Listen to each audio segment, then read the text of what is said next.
On a tous déjà joué en survivance solo en étant confrontés à deux adversaires qui se sont alliés en spinant afin de remporter la partie. Et ça, c'était déjà bien relou. Mais aujourd'hui, on va parler d'un sujet bien plus grave et qui lui ruine totalement l'expérience des joueurs en survivant, et même dans les modes 3v3, vous allez voir. Ça fait plusieurs jours que je suis sur cette enquête et vous n'allez pas être déçus. J'ai même réussi à infiltrer leurs différents serveurs Discord et Telegram afin de savoir exactement comment ils procèdent. Lui, c'est Zava, un joueur de Brawl Stars qui, à l'heure où je tourne cette vidéo, a dépassé les 75 000 trophées et se positionne à la 47e place du classement mondial du jeu. À première vue, un joueur normal, qui a l'air fort et qui aime le survivant duo. Mais la réalité est tout autre. Ce joueur a tout simplement triché pour en arriver là. Sa technique, le win trade. J'en ai beaucoup entendu parler mais je ne savais pas vraiment ce que c'était, alors j'ai décidé de faire mes propres recherches. J'ai commencé par m'infiltrer dans un serveur Discord de WinTrader, puis 2, puis 3, puis un paquet de serveurs Discord et Telegram au total. Je vais donc vous expliquer comment fonctionne le win trading sur Brawl Stars. Lorsque vous lancez une partie, l'algorithme du jeu recherche automatiquement des joueurs qui ont à peu près votre niveau afin que vous puissiez les affronter. On appelle ça le matchmaking. Auparavant, lorsque vous tombiez contre quelqu'un, il était blacklisté pendant 24 heures et vous ne pouviez donc plus tomber contre lui jusqu'au reset, c'est-à-dire 24 heures après la fin de la partie. Sauf que, depuis la mise à jour du 27 avril, la durée du blacklisting a été réduite à 30 minutes dans le but de réduire la durée de la recherche de joueurs et de réduire le nombre de parties avec des outsiders. Vous voyez où je veux en venir ?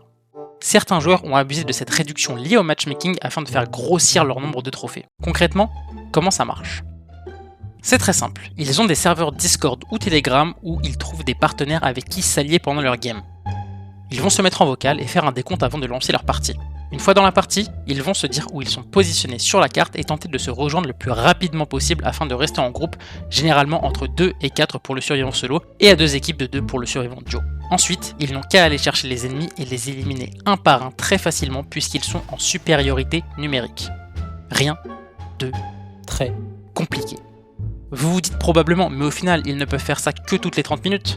Détrompez-vous, certains serveurs Discord russes spécialisés dans cette pratique comportent jusqu'à plus de 3000 membres, ce qui permet aux joueurs de changer de partenaire de WinTrade très simplement et retrouver les précédents au bout de 30 minutes.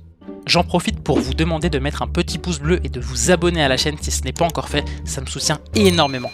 Il faut savoir que certains WinTraders sont très imaginatifs et ont inventé des techniques de fou.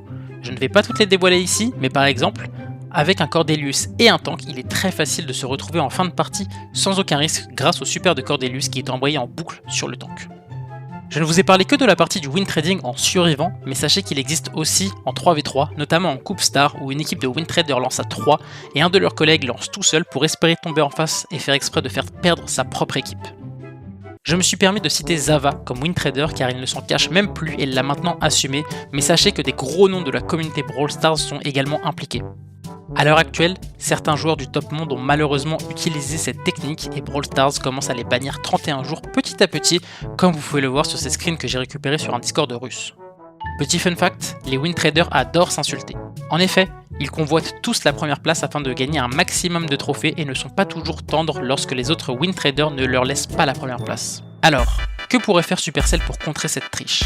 On sait que Supercell a du mal à contrer les teamers en survivant, ça fait des années que ça dure, mais aujourd'hui, le win trade est beaucoup trop simple à réaliser et surtout beaucoup trop présent dans le jeu. Je pense qu'il devrait être intransigeant sur les bannissements et leur infliger une peine plus lourde qu'un bannissement de 31 jours. De plus, je pense qu'il pourrait trouver un système de palier pour la blacklist. Dites-moi dans les commentaires si vous voyez d'autres solutions que pourrait mettre en place Supercell. En bref, il faut vraiment que Brawl Stars trouve une solution pour contrer le win trading car de plus en plus de joueurs utilisent cette pratique et le mode survivant est de moins en moins jouable pour les joueurs normaux. N'hésitez pas à partager cette vidéo au maximum afin de sensibiliser les joueurs de Brawl Stars. Bien évidemment, cette vidéo n'a pas pour but de vous inciter à reproduire ces actions car vous pourrez tout simplement être banni, mais elle a plutôt pour but de dénoncer une pratique inacceptable. C'était Arnex, à bientôt pour une nouvelle vidéo ou un prochain live. Bye.